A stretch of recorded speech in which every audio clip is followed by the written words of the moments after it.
Hey there gardeners, I'm here to warn you not to make this bogan mistake because it has bitten me hard. As you can see here, we've got a little Bougainvillea. We wanted it to grow up our aviary. It's not, well, I mean, it's our aviary. It was from a previous owner. And we want to turn that into a fern garden or maybe an orchid container, planter, I don't know, whatever. And the idea was we'd plant this beside it and then train it up and around. I'm going to put some screws into this and just basically create some supports, maybe just with wire or something like that, so that the Bougainvillea can grow up. However, the big issue we have here is that this Bougainvillea is a failure. And what happened is, I would say when I bought it, I bought a compact Bougainvillea, which is a bush. And we don't need a bush, we need a vine. It needs to be the climbing variety. There are some caveats to whether you want one of these. Probably a very good security bush for like a fence line or something like that. They have massive spikes on them, so keep that in mind if you have like children or pets that might get caught up in them. And obviously don't buy the wrong variety. So if you want a compact bush, buy the bush. If you want the vine, buy the vine. We're going to do a big improvement on the soil here using some planter boxes so that basically it gets the best chance possible, because I think the soil here is really, really poor, unfortunately. But we can improve it. It's not the end of the world.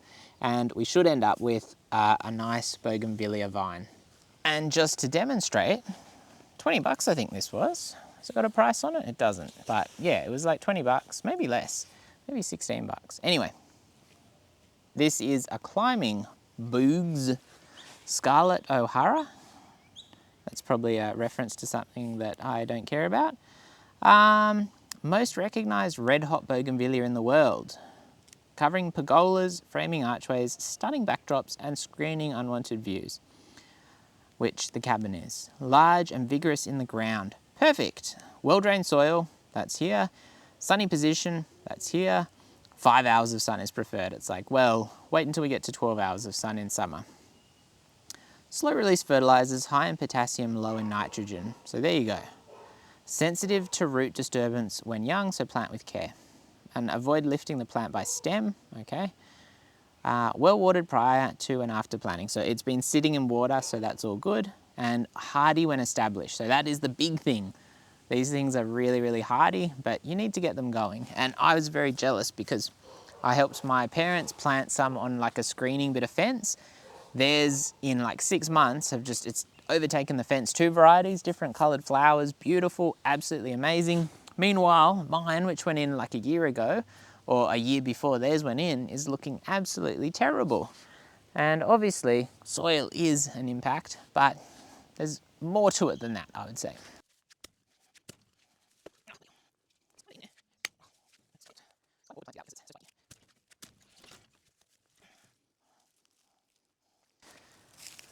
Oh, I have damaged the roots a little bit. We might just put this back in the pot that the new one came in. Actually, I don't even know if it'll fit in there. But obviously we don't want to waste it. We just want to plant it somewhere else where it will feel more at home, like along the fence line, where if it survives with a bit of nice soil and a bit of compost and stuff like that, it's a bonus, and if it doesn't, it's not the end of the world. But again, it did cost a bit of money. So what is the plan here? It is basically that we're not going to dig, we're going to just build up the soil with some planter boxes. And the reason for that is because I've got planter boxes and they're being wasted, and I want soil depth. And then in the planter boxes themselves, my wife can plant some flowers. So it's a really good win for everybody. So the idea is probably to pretty much just drop them in like that. And I will dig out here a little bit. I'm just going to have to because I want to get rid of some of that grass. And our second planter box, ooh, that scared me, can go here. And I think that should work pretty well. So then we'll end up with, we might even move this one back because we'll basically set the planter boxes up so that they're this rectangle shape alongside our little aviary, and it's a really simple job. So really simple and easy. They will be filled with soil, and yeah, they have a little bit of shade cloth to hold the soil in them, but we're never going to move them again. And part of the reason I haven't used them anywhere else is because obviously they're treated, so I don't want anything that we're going to eat growing in them or near them. However, here, perfect. Oh, let's go get one more. Look at this. Look at this. It's like someone read my mind.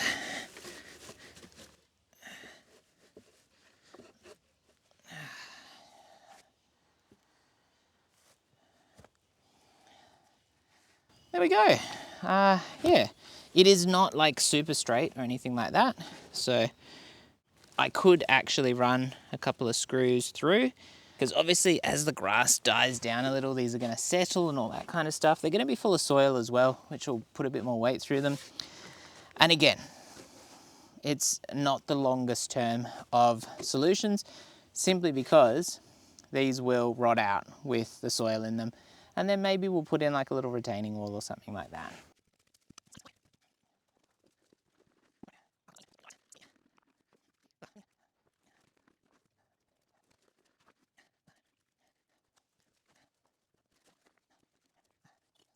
Couple more buckets worth of soil, then a little bit of compost, then we plant the Bougainvillea, and then I can go get KFC for dinner.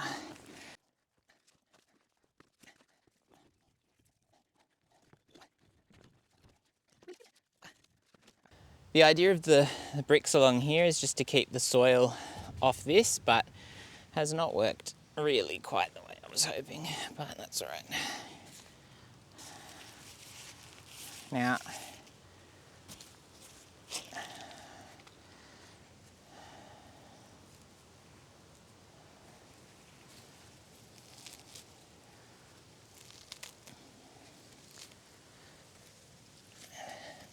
just gonna drop that in there. I did mess around with the roots, which is apparently a bit of a no-no. And I want this flower, the big stem, facing towards the back here. That spacing is just going to depend on what your plant looks like and what you're going for. But for me, it's going to be up like that. So that's the way to do it. And then that I'll have to kind of try and train around in the same manner. Oh, okay, so we've got our soil. A little bit of compost should do the job here, just because I want to get this job as complete as possible today, because that means tomorrow I can do a different job. I'm not coming back and finishing a whole heap of these jobs. As a little bit of information, I'd say 60, probably 75 litres of soil, so 3 bags in the middle, 3 bags between these two end ones, so 1.5 bags each, and then like a maybe half-ish bag of soil there. So what's that? Like, let's say 7 bags of soil for whatever you'd normally pay for soil. Even at 10 bags, that adds up. However, of course, because I'm buying delivery soil, it's about $2.50 a bag. So, you know, what's that? 14, 15, like 15 and a bit dollars to fill this up. It's not a big drama. If you were buying bags of soil, 70 bucks, it's not so great. If I was buying the timber, that would certainly add to things. This actually looks like recycled pallet, and that's a cool way of saving on your timber costs. I reckon these pallets probably treated, because they're in pretty good condition. They've been sitting out for ages. Anything that is not treated gets full of termites. So, compost time.